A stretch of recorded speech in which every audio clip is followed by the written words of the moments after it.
Bonjour à tous.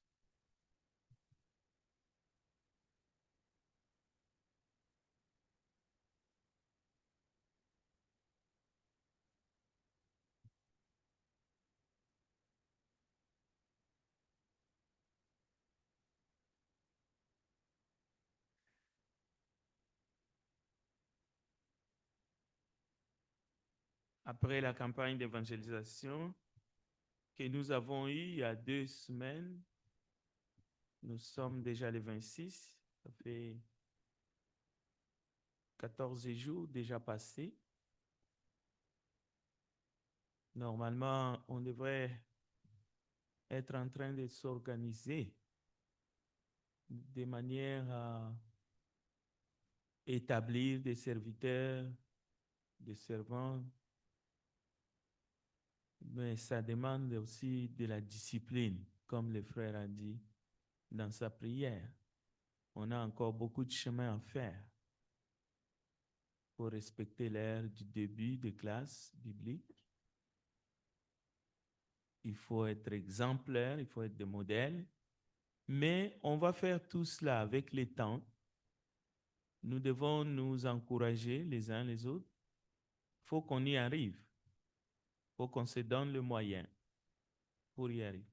On doit organiser une assemblée générale, mais tout cela, ça demande d'abord beaucoup d'engagement et de discipline pour qu'on puisse commencer l'étude biblique à l'heure, les cultes à l'heure, les classes des enfants, tout cela. Mais nous allons déjà,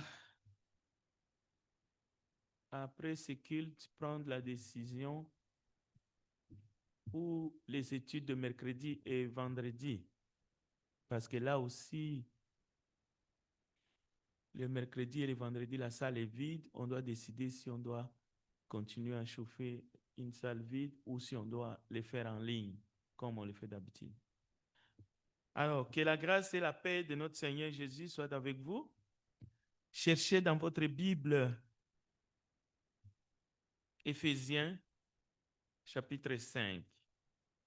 Éphésiens chapitre 5. Nous allons faire une longue lecture. Éphésiens chapitre 5. Je vais lire ce texte. Suivez, parce qu'après, je vais vous demander qu'est-ce qui vous choque. Qu'est-ce qui marque votre esprit dans les textes. Parce que le texte biblique ne se fait pas sur des expériences personnelles de la vie. Le texte, l'étude biblique n'est pas basée sur des opinions personnelles ou sur des constats. Tu peux faire un constat, tu peux avoir une grande expérience de vie, mais une étude biblique est basée sur le texte. Alors c'est pour ça, en lisant ces textes d'Éphésiens, posez-vous la question, qu'est-ce qui vous choque? Et vous allez vous exprimer tout de suite après la lecture. Qu'est-ce qui marque dans votre esprit? Mais ce n'est pas tout. Le plus important, ce que j'aimerais, je, je veux votre participation, c'est comment le monde comprend ces textes que nous allons lire, ou comment le monde l'interprète. Parce que notre objectif en étudiant la parole de Dieu, c'est de ne pas être modélé comme le monde, de ne pas penser comme les gens du monde pensent, de ne pas nous laisser enseigner par le monde. Parce que souvent, c'est ce qui arrive. Nous lisons les informations, nous regardons la télévision, nous vivons dans notre société et nous laissons la société nous enseigner sur des thèmes qui sont dans la parole de Dieu. Non. Alors, nous allons faire l'inverse. En lisant ces textes, posez-vous aussi la question, comment est-ce que les gens du monde qui ne sont pas les gens du livre, les gens de l'Église, comprennent? C'est pour cela que je vous ai dit, qu'est-ce qui va vous choquer tout à l'heure? Ça ne veut pas dire que ça vous choque personnellement, individuellement. Qu'est-ce qui choque les gens du monde? Comment est-ce que les gens du monde entendent ces paroles? Voilà. Alors, Éphésiens chapitre 5,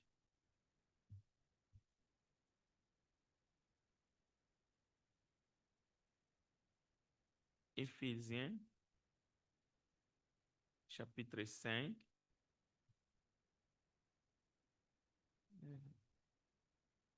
à partir de...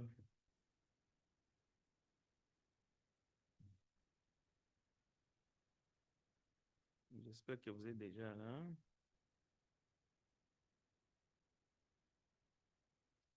Nous allons lire le verset.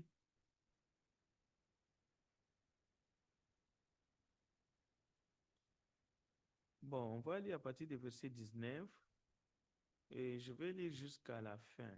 Donc, ça fait quand même 14 versets de 19 à 33. Alors, suivez bien et je vais vous donner tout de suite la parole. Essayez de participer si vous pouvez. C'est sûr que vous pouvez dire votre ressenti, votre réaction à chaud. Qu'est-ce que vous comprenez forcément, mais comment cela est perçu par les gens qui ne sont pas les gens de l'Église? Et qu'est-ce qui choque le monde? Et ainsi de suite. Et après, nous allons modeler notre entendement, mais selon les Écritures. Et nous allons revenir sur notre sujet. Alors, vous faites partie de ceux qui sont là. Et vraiment, je vous félicite d'être là tôt. Donc, nous allons profiter de ce texte ensemble. Éphésiens chapitre 5, le verset 19. Entretenez-vous par des psaumes, par des hymnes et par des cantiques spirituels, chantant et célébrant de tout votre cœur les louanges du Seigneur. Rendez continuellement grâce pour toutes choses à Dieu, le Père, au nom de notre Seigneur Jésus-Christ, vous soumettant les uns aux autres dans la crainte de Christ. Le verset 21. Verset 22. Femmes, soyez soumises à vos maris comme au Seigneur, car le mari est le chef de la femme, comme Christ est le chef de l'Église, qui est son corps et dont il est le sauveur. Or, de même que l'Église est soumise à Christ, les femmes aussi doivent l'être à leur mari en toutes choses. Marie, aimez vos femmes comme Christ a aimé l'Église et s'est livré lui-même pour elle, afin de la sanctifier par la parole après l'avoir purifiée par le baptême d'eau, afin de faire paraître devant lui cette Église glorieuse, sans tache, ni ride, ni rien de semblable, mais sainte et irrépréhensible. C'est ainsi que les maris doivent aimer leurs femmes comme leur propre corps. Celui qui aime sa femme s'aime lui-même. Car jamais personne n'a haï sa propre chair, mais il la nourrit et en prend soin comme Christ le fait pour l'Église. Parce que nous sommes membres de son corps. C'est pourquoi l'homme quittera son père et sa mère et s'attachera à sa femme, et les deux deviendront une seule chair. Ce mystère est grand. Je dis cela par rapport à Christ et à l'Église. Du reste, que chacun de vous aime sa femme comme lui-même et que la femme respecte son mari. Voilà les textes de ce matin et nous allons échanger là-dessus. Qu'est-ce qui vous vient à l'esprit? Qu'est-ce qui vous choque? Qu'est-ce que le monde n'accepte pas ou qu'est-ce que le monde accepte? Comment le monde entend justement ces paroles? Alors, qui veut réagir? Qui veut prendre la parole? Le premier ou la première? Oui, frère Carlos.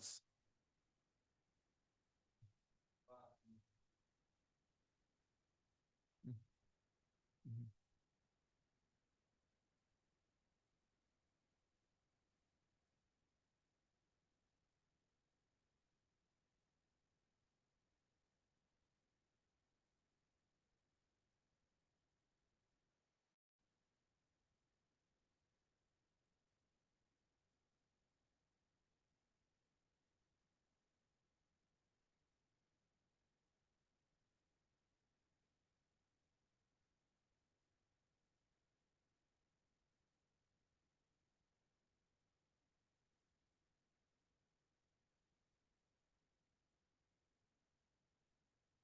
Très bien. Donc, pour les gens du monde, la soumission, c'est hors de question, d'après ce que tu as compris. D'accord. On peut se demander comment une femme ou un homme, ouais, parce que c'est la soumission de la femme à l'homme. Comment une femme qui n'est pas soumise à Christ peut se soumettre à un homme? Ça, c'est la question qu'il faut se poser aussi. C'est pas évident parce que vous avez parlé de la soumission de la femme à l'homme, mais aussi de la soumission de l'homme et de la femme à Christ. On peut se demander comment une femme qui n'est pas soumise à Christ peut se soumettre à un homme. Bien. Alors, quelqu'un d'autre qui veut réagir là-dessus? Oui, Constantine?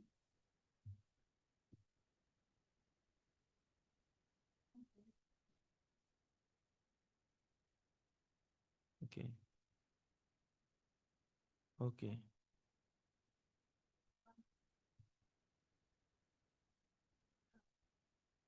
D'accord. Les frères Carlos aussi a mentionné ça. Donc, les gens du monde comprennent la soumission comme tout simplement l'esclavage. On se fait piétiner. Est-ce que ça arrive que les hommes piétinent les femmes, c'est-à-dire traitent leurs femmes comme des esclaves? C'est des choses qui est arrivé dans l'histoire humaine. Est-ce que c'est arrivé? Ou c'est quelque chose qui n'est jamais arrivé, c'est un prétexte? Oui. Mhm. Ouais.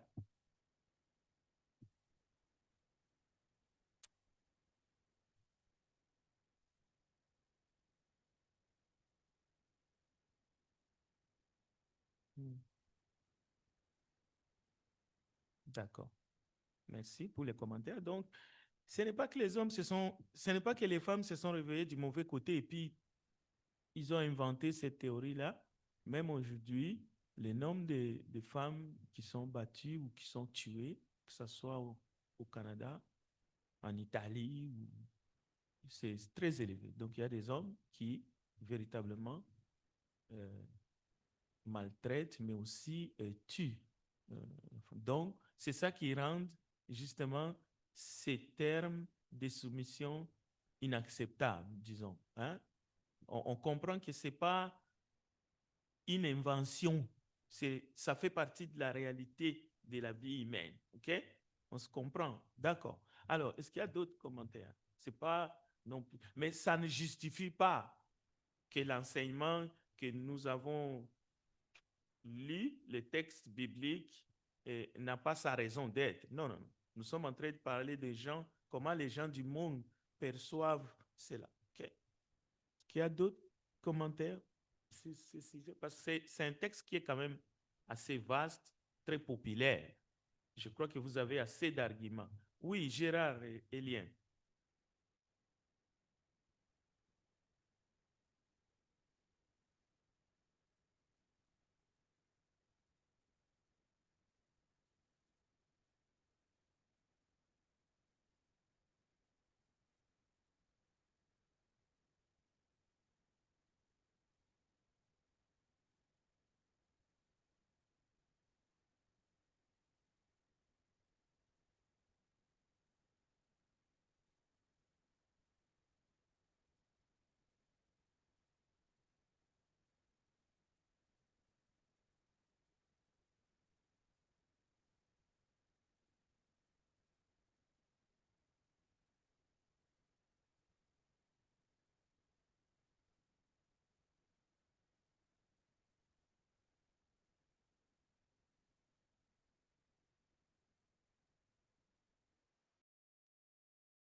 soit quand même équilibré. Oui,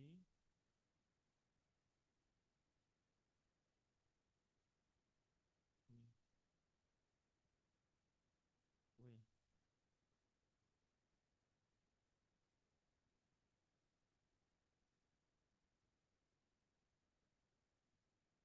Et c'est livré donc. C'est ça. Voilà, le débat est lancé par notre sœur. Est-ce que, d'après vous, le monde accepte facilement cette idée que l'homme doit aimer sa femme comme Christ a aimé l'Église et l'homme doit se livrer, doit se sacrifier pour sa femme? Est-ce que cette idée est entrée dans nos sociétés, dans nos cultures, dans nos traditions? Est-ce que c'est bien reçu? Est-ce que les femmes sont d'accord que les hommes doivent... C'est comme ça qu'ils, c'est comme ça que les hommes doivent les aimer. Qu'est-ce que vous pensez? Est-ce que cette idée est acceptée dans la société comme telle? Est-ce que les hommes, sommes-nous capables de faire ce que la sœur Marinette vient de lire? Il faut regarder le vidéo.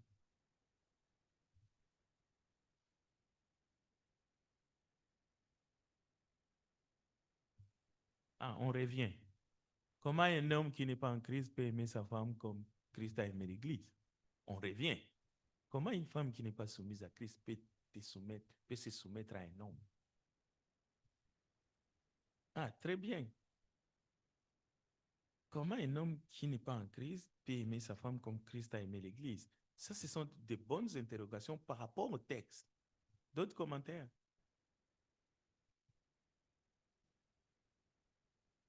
Oui, oui,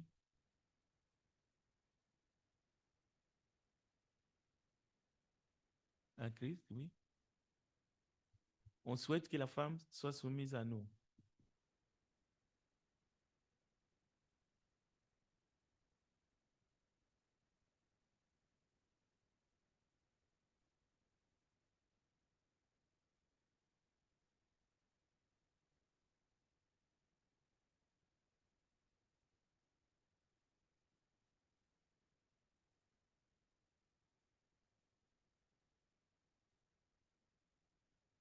Mhm,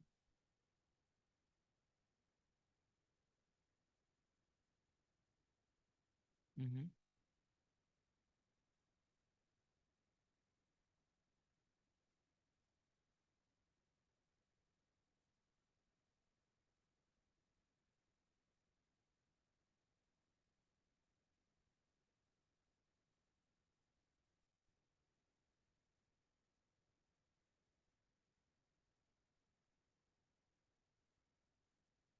Si j'ai compris, il faut que ça aille des deux côtés, c'est ça?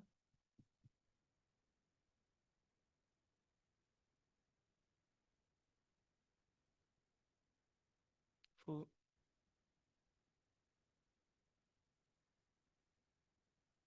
D'accord. Oui, quelqu'un ne tient pas toujours sa promesse. Oui,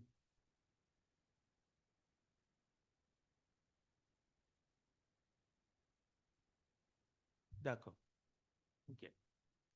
J'ai compris. Merci pour l'intervention. Je vois une main. Oui, après Beauvoir.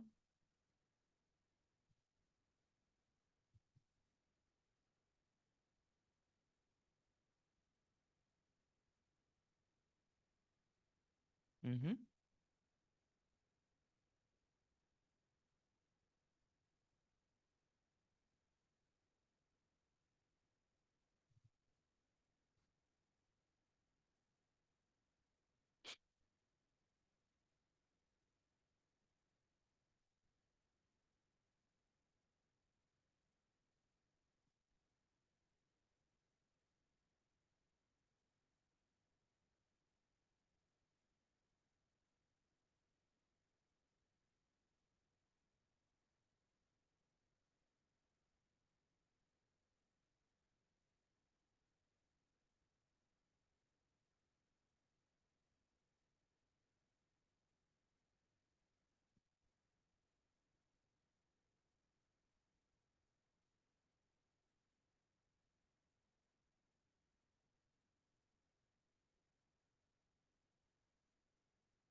Bon, merci pour les commentaires, mais je crois que nous étions à un stade où comment le monde pense du texte que nous avons lu et qu'est-ce qui vous choque ou qu'est-ce que vous pouvez dire. Nous étions en train de parler d'un homme qui doit aimer sa femme comme Christ a aimé l'Église sacrificiellement.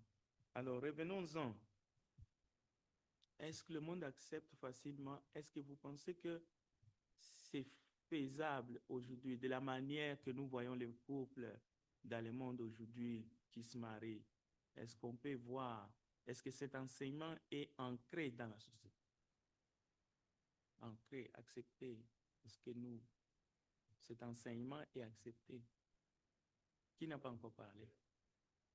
Hein? Dans le monde. Parce que l'Église aussi est dans le monde aussi. Même s'il n'est pas du monde. Oui, frère Enrico qui n'a pas encore parlé. Mhm.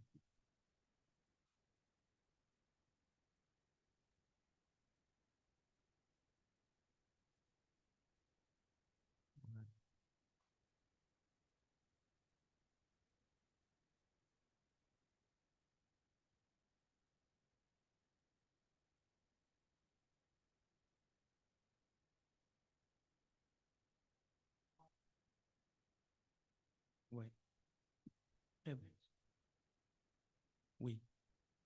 Alors, c'est là où nous en venons, où nous allons, parce que je disais, le danger pour l'Église, c'est de se laisser enseigner par le monde. C'est ça le danger. Parce que le monde peut rejeter l'idée de la soumission ou l'idée d'un homme qui veut aimer comme Christ a aimé. Mais nous avons soulevé un point important, qu'il est difficile à un homme qui n'est pas en Christ d'aimer sa femme comme Christ a aimé l'Église. Ça, c'est clair. Il est difficile à une femme qui n'est pas soumise à Christ d'être soumise à son mari, à moins d'utiliser un bâton, ou on retourne peut-être dans les choses de l'esclavage.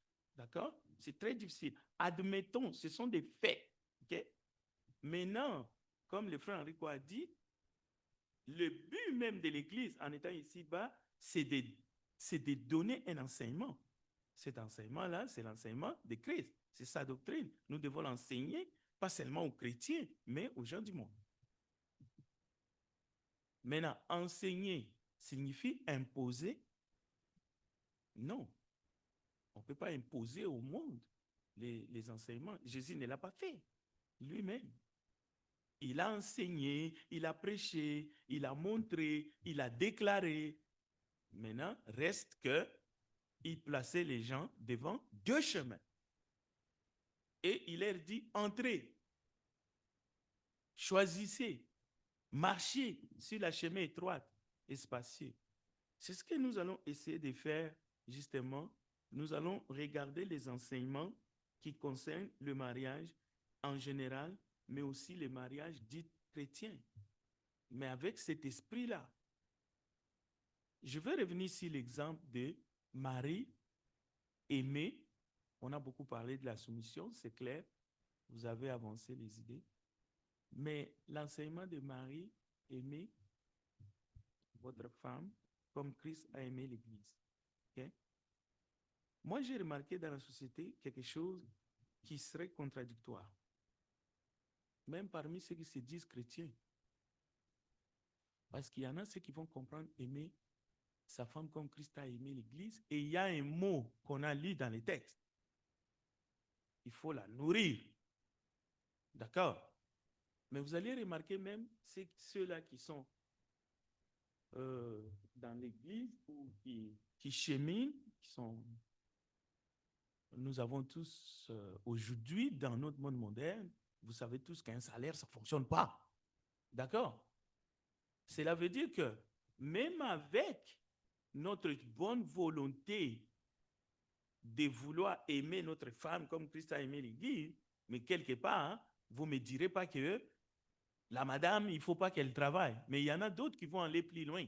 Ils vont dire, moi, chez moi, la femme ne doit pas travailler, il faut que je la nourris. Est-ce que vous comprenez les textes bibliques?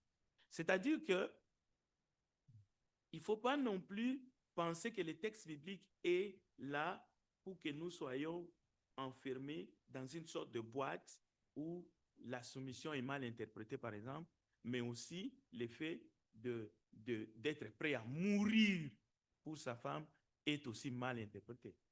Il est clair qu'il y a des hommes qui travaillent, qui bûchent et qui font même des travaux dangereux et ils disent je le fais pour ma famille. On ne peut pas les nier non plus. D'accord?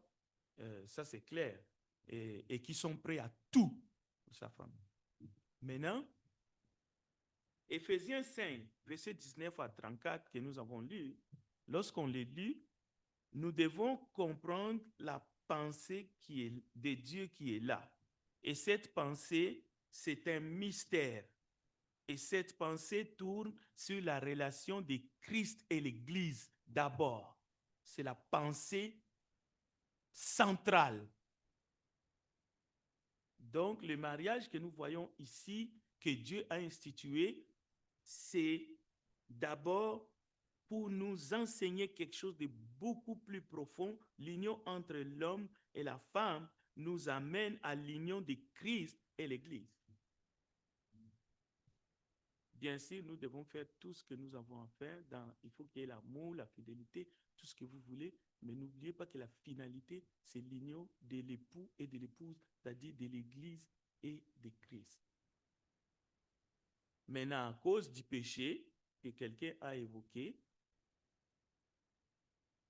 nous devons nous supporter dans cette union. Nous devons tendre toujours à ce qui est parfait.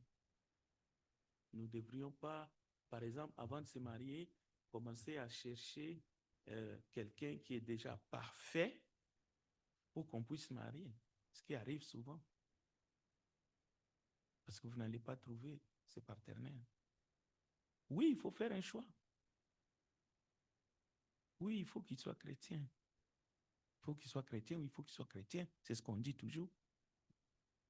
Mais la finalité, est-ce que parce que quelqu'un fréquente l'église, donc c'est toujours une bonne personne? Oui, quelqu'un veut dire quelque chose? Oui, allez-y. Oui, vas-y, Mata, après je prendrai.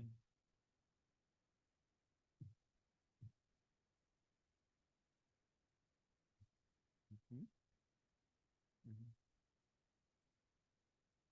mhm.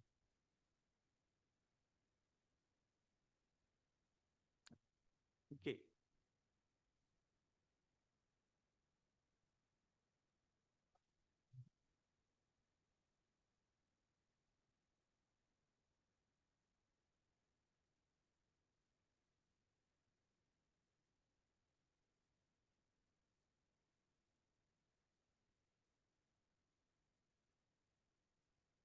Voilà. On peut trouver quelqu'un qui fréquente l'église, on peut trouver un chrétien qui respecte sa femme moins, et quelqu'un qui n'est pas dans l'église, donc qui n'est pas chrétien, mais qui fait tout. C'est possible, n'est-ce pas? OK. Je ferai pas de commentaire à ce niveau. Je vais prendre encore, j'avais vu une main. Oui, c'est Révolis. Ah, qui? Bon, allez-y, Révolis.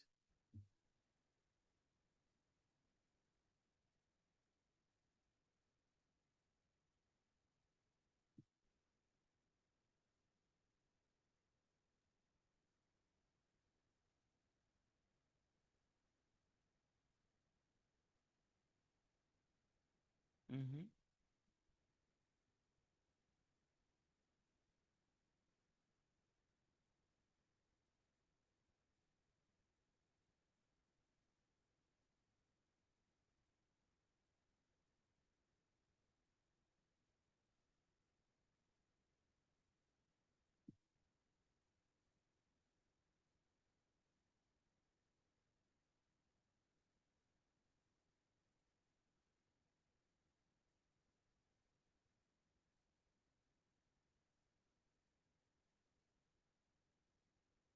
mhm.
non-croyants et qui maintenant, excusez-moi, l'un d'eux se convertit à Christ, l'autre est resté de l'autre côté.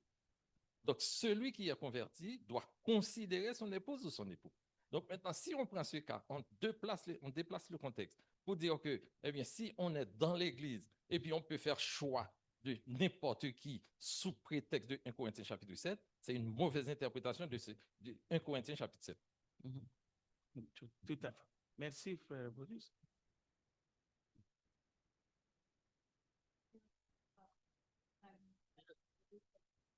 C'est-à-dire que le rapport entre la lumière et les ténèbres, c'est un chrétien et un non-chrétien. Mais malheureusement, ce qui se passe dans l'Église, surtout, alors je vais le dire, ça peut être un peu dérangeant, mais dans l'Église du Christ, les jeunes ont la difficulté à trouver un partenaire. Alors, c'est le problème qu'on vit parce qu'il n'y a pas de jeunes dans les églises, parce que la structure de l'église du Christ n'est pas faite pour les jeunes. Ils ne peuvent pas s'épanouir. Les jeunes qui sont là, ils sont dévoués, ils restent. Mais il n'y a aucun encadrement pour les jeunes. Les jeunes ne sont pas intégrés. Les jeunes, comme si, c'est pas seulement passer à l'avant, faire une lecture biblique ou du moins prier. C'est ça l'intégration du jeune.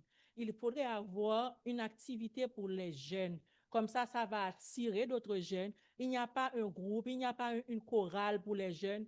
C'est-à-dire que ce ministère-là est négligé. D'où la difficulté pour les jeunes de trouver un partenaire vraiment à l'Église du Christ. Je ne sais pas si c'est clair ce que je dis, mais il faudrait y penser. Parce que le jeune, s'il est là, il ne trouve pas un partenaire. C'est normal, elle n'a pas le choix. On ne veut pas dire lui quelque chose, mais il va quand même trouver une autre partenaire, soit dans une autre église, ou du moins ailleurs, mais ce n'est pas encouragé, ce n'est pas bien de le faire. Et nous autres, qu'est-ce qu'il y a comme balise, comme contrainte si ça arrive? Si un jeune vous dit, je veux me marier, et arrivé, vous voyez que c'est un inconverti, comment est-ce que l'Église du Christ gère cet aspect-là? Est-ce qu'on marie le jeune avec l'inconverti? Parce que c'est notre membre, on doit quand même faire le mariage? D'où le problème qu'on aura plus de paix. Dans les jours à venir dans l'Église, le mari sera à une église, la femme à une église, les enfants, un jour ici, un jour là-bas. Il faudrait vraiment penser vraiment à l'encadrement des jeunes, comment attirer les jeunes à rester dans l'église du Christ.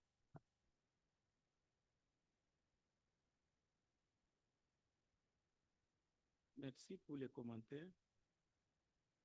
Il y a plusieurs points que la sœur a touchés. Je ne sais même pas où commencer. Mais vous avez entendu, si quelqu'un veut réagir, il peut réagir. Mais permettez-moi maintenant de faire une synthèse parce que le temps est épuisé. C'est fini. On a commencé à... Oui, je suis...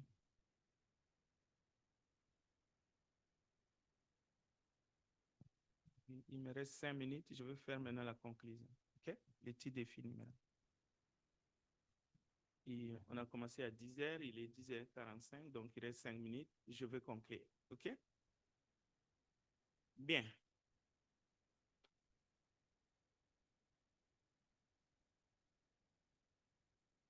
Je ne connais pas un père ou une mère, à cause du manque de structure, il va envoyer son enfant aller signer avec un prostitué ou une prostituée. Ce que nous allons dire en conclusion, qu'est-ce qu'un mariage dit chrétien? Parce que souvent, nous perdons sur des termes qui sont généraux et nous n'avons pas le droit de nous ériger à des juges pour dire qui est chrétien et qui n'est pas chrétien. Naomi Biden et Tiffany Trump, deux mariés présidentiels, ils ont contracté un mariage chrétien. Qui es-tu pour dire que ce n'était pas un mariage chrétien? Kris Jenner a même une église chrétienne à elle. Qui suis-je, moi, pour les membres de cette église qui est aux États-Unis, qui se réclament et qui se définissent comme des chrétiens pour dire non, ce qui est fait là-bas, ça n'a rien à voir avec le christianisme. Ce n'est pas les mariages chrétiens. Nous ne sommes pas de ceux qui ont un esprit étroit et qui définissent le mariage dit chrétien comme quelque chose qui serait sectaire, au fait, quelque chose qui serait discriminatoire. Nous devons faire très attention parce que nous vivons dans des États laïques. Mais nous prêchons la bonne nouvelle de Jésus-Christ. Parce que lorsque Dieu institue le mariage, dans les livres de la Genèse, le Christ était là. Ce n'était pas un mariage chrétien, people, ce n'était pas un mariage religieux sectaire, ce n'était pas un mariage traditionnel, coutumier, où il n'y avait pas un prêtre. Mais il y a des choses que nous pouvons relever dans les Écritures. Dieu est esprit. Père, Fils, Saint-Esprit. Dieu a dit, faisons l'homme à notre image et à notre ressemblance. Oui, le Père était là. Le Fils était là, le Saint-Esprit. L'homme était là. Mais cet homme-là que Dieu a fait endormi, comment il a été créé? Il a été créé corps, âme et esprit.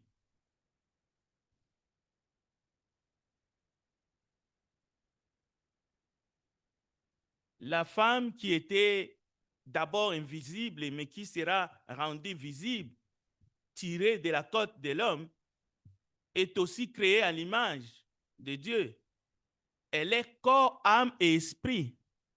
Donc, l'institution du mariage dans les jardins d'Éden n'a pas les connotations qu'on veut donner au mariage.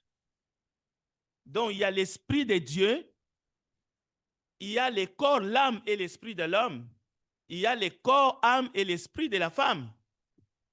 Donc, l'union de l'homme et de la femme dans l'institution que Dieu a créée, le mariage, c'est au-delà de tout ce que vous pensez, nous pensons.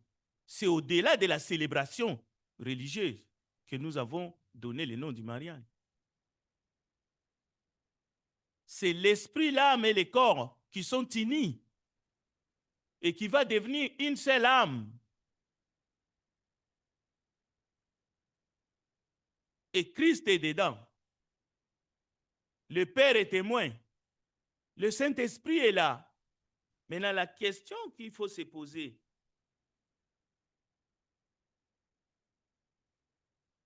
aujourd'hui, qu'est-ce que le monde a fait de ça? Malgré la chute, Jésus-Christ est venu sur la terre.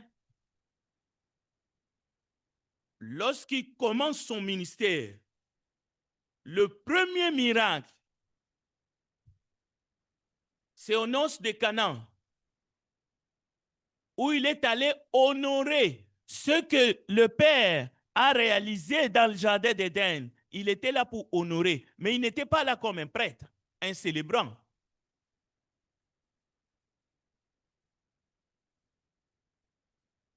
Il a changé l'eau en vin. Le vin, fruit de la vigne. Cela nous rappelle quoi? Le dernier scène avant qu'il puisse aller au chemin de la croix, le jour qu'il a lavé les pieds de ses disciples.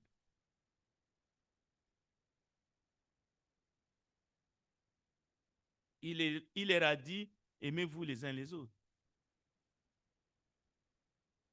Il a montré l'exemple. Il a enlevé ses habits. Et il a institué le repas du Seigneur. Le fruit de la vigne qui symbolise son sang qui a été versé, qui a été répandu pour notre rédemption. Jésus a honoré le mariage.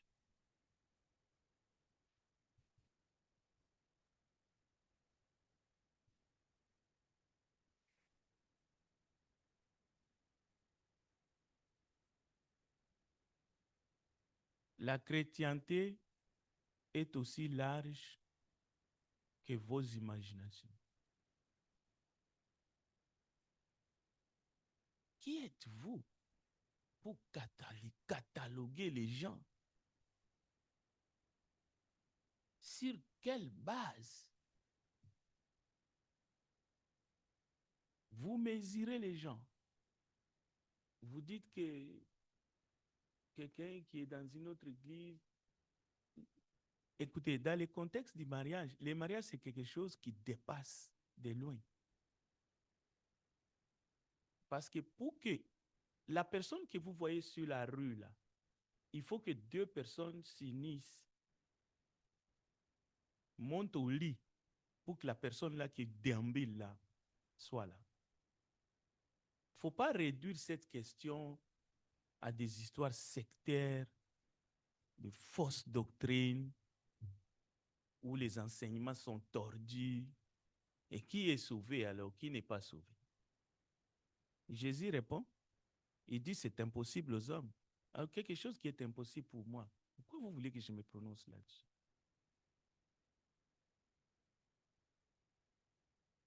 C'est possible à Dieu, c'est Dieu qui sait. Je ne peux pas juger Kanye West parce qu'il a une église. Il y a des gens qui se réunissent ce matin. Et je peux prêcher la parole s'il fait quelque chose qui n'est pas conforme à la doctrine. Mais qui suis-je, moi? Le mariage, c'est au-delà.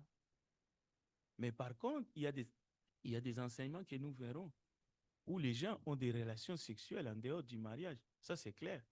Nous allons parler de l'impudicité, de la fornication, de toutes ces choses.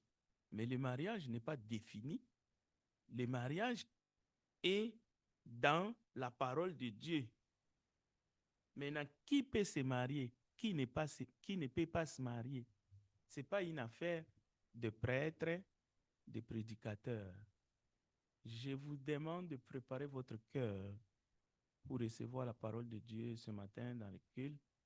Je l'ai dit, il est 10h50. Merci d'avoir été là à 10h. Il est 10h50. On a terminé l'étude. J'ai même dépassé de 2 minutes. Je vous demande d'être serein et accompagnez-moi par la prière. Prions ensemble. Grand Dieu des cieux, nous te bénissons. Merci parce que nous avons échangé sur un grand sujet qui est le mariage, l'institution divine que tu as créée pour peupler la terre. Gloire et louange à toi. Tu nous as donné cette grande responsabilité. Tu as donné à l'homme et à la femme de s'unir afin de continuer ton chef-d'œuvre.